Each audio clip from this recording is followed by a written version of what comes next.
Bonjour mes petits pandacats. Aujourd'hui nous allons lire C'est ta faute de Evelyne Brizou-Pélène, Antoine Guillepé de la maison d'édition Milan. Les animaux sont bien étonnés.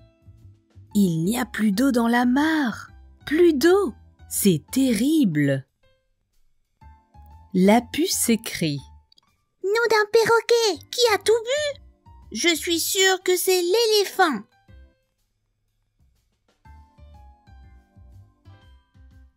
L'éléphant avoue. Oui, c'est moi qui ai tout bu. Mais ce n'est pas ma faute. L'hippopotame a renversé un sac de sel dans l'eau. Quand je m'en suis aperçu, c'était trop tard. Le sel, ça donne très soif.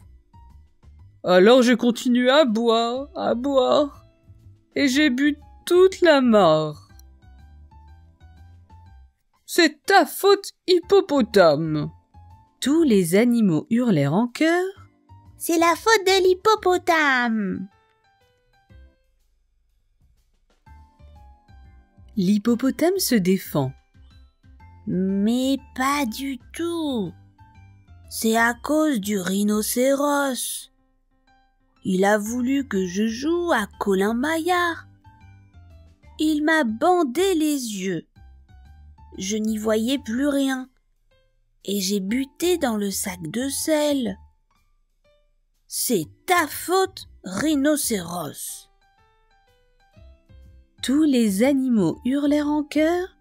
C'est ta faute, rhinocéros.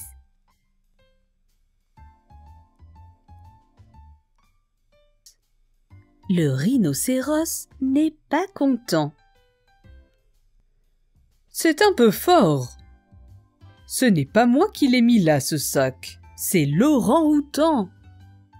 C'est ta faute, orang-outan. Tous les animaux hurlèrent en chœur. C'est la faute de l'orang-outan. L'orang-outan explique. Doucement. Si la lionne ne m'avait pas couru après, je n'aurais pas lâché mon sac. Et j'y tenais à ce sac. Je l'avais trouvé sur la route du village des hommes. Maintenant, je n'ai plus de sel. C'est ta faute, lionne. Tous les animaux hurlèrent en chœur.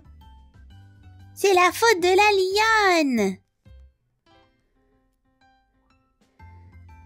La lionne reconnaît. C'est vrai, j'étais couru après. Mais c'est à cause du fennec qui m'avait mise de mauvaise humeur en s'approchant trop près de mes petits. C'est qu'ils sont encore fragiles. C'est ta faute, fennec. Tous les animaux hurlèrent en chœur. C'est la faute du fennec. Le fennec est furieux.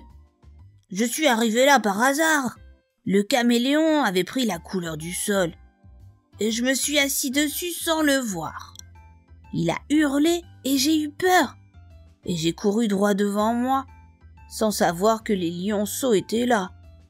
C'est ta faute, caméléon. Tous les animaux hurlèrent en chœur. C'est la faute du caméléon. Le caméléon se fâche. Ma faute, c'est un peu fort. J'avais seulement changé de couleur pour attraper une sauterelle qui s'était posée devant moi. Quand on est une sauterelle, on ne se pose pas à côté d'un caméléon, sinon on se fait dévorer. Tout le monde sait ça. C'est la faute de la sauterelle. Tous les animaux hurlèrent en chœur. C'est la faute de la sauterelle. La sauterelle se vexe. Je me posais juste pour ramasser une graine que la fourmi venait de perdre. Quelle sotte, cette fourmi, de laisser tomber sa graine. « C'est ta faute, fourmi !» Tous les animaux hurlèrent en chœur. C'est la faute de la fourmi. La fourmi rouspète. Ah non, c'est trop facile de m'accuser. Si j'ai lâché cette graine, c'est que la puce m'a sauté sur le dos. C'est ta faute, puce de malheur. Tous les animaux hurlèrent en chœur. C'est la faute de la puce.